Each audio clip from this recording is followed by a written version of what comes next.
जळणार। म्हणून एक गोष्ट लक्षात ठेवा, ज्या प्रकारचे कर्म करणार भगवंत त्या प्रकारचंच फळ सुद्धा आपल्याला देणार आहेत। आणि म्हणून चांगल्या प्रकारची कर्म आपल्याला इथं करायला त्यांनी सांगितलेली आहे। महत्वाचा विषय म्हणजे यामध्ये सप्तद्वीपांचं वर्णन आलेलं आहे। त्यामध्ये जम्बूद्वीप भारत देशामध्ये, बरेच जण म्हणतात सर्व देवी देवता भारत देशातच का येऊन बसले, तर म्हणतात भारत देश ही भगवंतांनी बनवलेली अतिशय अशी पावन भूमी आहे आणि म्हणून आपल्या भारत भूमीमध्ये संतांचा खूप अवतार आहे, भगवंताचे सुद्धा खूप अवतार आहेत। आणि जर आपण बाहेर देशात पाहिलं जसं श्रीलंका वगैरे, तर त्याही देशामध्ये आपल्याला आपल्या देवांचं अस्तित्व दिसते।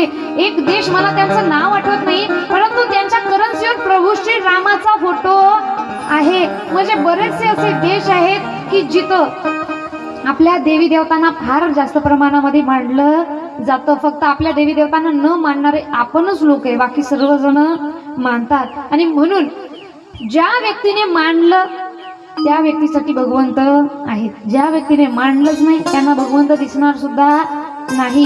कारण या भावाच्या गोष्टी आहेत, मानलं तर सर्वच आहे, नाहीतर काहीही नाही। आणि अशा प्रकारे सुंदर असं नरक लोक, नरक गती तथा नरक यातनांचं वर्णन आपल्याला इथं आलेलं आहे। अन्नदानाचं महत्व काय, तर मी तुम्हाला राजा बलींची कथा सांगितली होती। फक्त 3 भाकरी स्वतः उपाशी राहून त्याने एका कुत्र्याला दिल्या होत्या, तर पुढच्या जन्मामध्ये स्वर्ग प्राप्ती झाल्याच्या नंतर 3 लोक 14 भुवनाचं सर्व राज्यांचे अधिपती हे राजा बली झाले होते।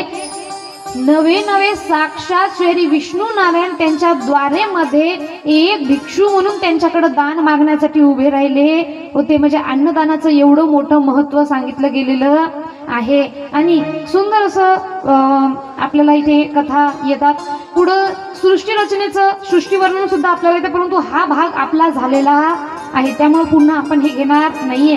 तथा महाकालीची उत्पत्ती अध्याय 45 मध्ये आपल्याला आलेली आहे की एकदा श्रीहरी हे योग निद्रेमध्ये असतात आणि योग निद्रेमध्ये असताना त्यांच्या नाभीपासून उत्पन्न झालेल्या कमलामध्ये ब्रह्मदेव होते आणि त्यावेळेला भगवंताच्या कानामधून मळ निघाला आणि त्या मळापासून दोघा मधु आणि कैटभ या 2 राक्षसांची निर्मिती झालेली आहे। आणि ही राक्षस म्हणू लागली इकडं तिकडं काही नाही, मग ब्रह्माजीच चला त्यांना खाण्यासाठी। आता ब्रह्माजींनी विचार केला की श्री विष्णू नारायण तर योग निद्रेमध्ये आहेत, आपण काय करायचे। तेव्हा त्यांनी शक्तीची आराधना केली, तेव्हा महाकाली तिथं प्रकट झाली आणि महाकालीने श्री नारायणांना तिथं उठवलं आणि श्रीहरींनी त्यांच्या सोबत युद्ध करून त्यांचा इथं पराजय केलेला आहे। तेव्हा मधु आणि कैटभ या दोघांसोबत खूप वेळा त्यांनी युद्ध केले, खूप वेळा युद्ध केलं, परंतु तरी सुद्धा भगवंत त्यांना हरवू शकत नव्हते।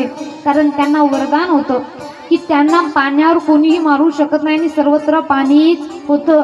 तेव्हा श्रीहरी म्हणतात की एवढा वेळ तुम्ही खेळत आहेत पण तरी सुद्धा थकले नाही। तेव्हा मधु कैटभ म्हणतात चला तुम्ही हारले नाही, आम्ही सुद्धा हारलो नाही, म्हणून आम्ही तुमच्यावर एवढं सुख आहे, एवढं आम्ही आनंदी आहे की तुम्ही म्हणसाल ते वरदान मी तुम्हाला देणार। तेव्हा त्यांनी सांगितले की मला तुमचा वध करायचा आहे, तुम्ही मला हेच करू द्या। तेव्हा सांगितले की मला अशा ठिकाणी नेऊन मारा जिथं पाणी नसेल, जमीन नसेल। तेव्हा त्या भगवान श्री विष्णू नारायण यांनी आपल्या मांडीवर त्यांना घेतलं आणि त्यांचा वध सुद्धा इथं केलेला आहे।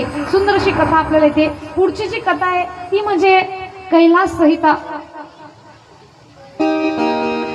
आणि कैलास संहितेमध्ये बरेचसे कथा आपल्याला इथं आलेल्या आहेत। आणि 7वी संहिता वायव्य संहिता पूर्वार्ध या कथेमध्ये सृष्टी वर्णन, ब्रह्मांडाचं वर्णन, सती मातेचा देहत्याग, वीरभद्राची उत्पत्ती, दक्ष यज्ञाचा विध्वंस या कथा आपण पाहिलेल्या आहेत। आणि श्री विष्णू नारायण तथा वीरभद्र यांचे युद्ध सुद्धा आलेले आहे। शुंभ निशुंभ यांचे वध, शिवगौरी विलाप हे सुद्धा गोष्टी आपण सर्व पाहिलेल्या, या कथा आपण झालेल्या आहेत। शिव पार्वती यांचा लग्न सोहळा सुद्धा पाहिलेला आहे। आणि म्हणून यामध्ये राहिलेली फक्त एक कथा आपली आहे, ते म्हणजे अध्याय 34 उपमन्यू उपाख्यान।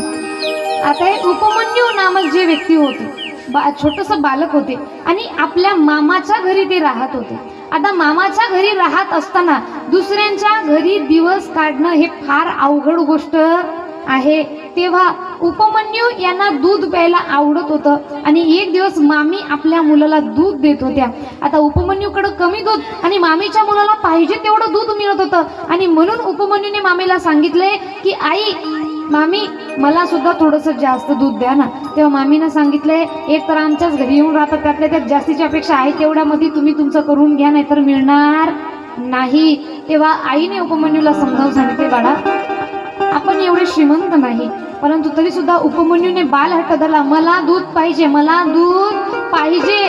तेव्हा माता माऊली यांचा आपल्या मुलांमध्ये एवढा जीव असतो की काहीही करून त्यांना आपल्या मुलाबाळांची इच्छा पूर्ण कराव्या वाटतात. आणि आईला वाटलं की माझ्या मुलाला दूध पाहिजे ना, मग एक काम करतोय, माझ्या बाळाला मी दूध देणार, परंतु दूध नाही. मग तिने काय केलंय, पीठ घेतलं, त्या पिठामध्ये पाणी टाकलं.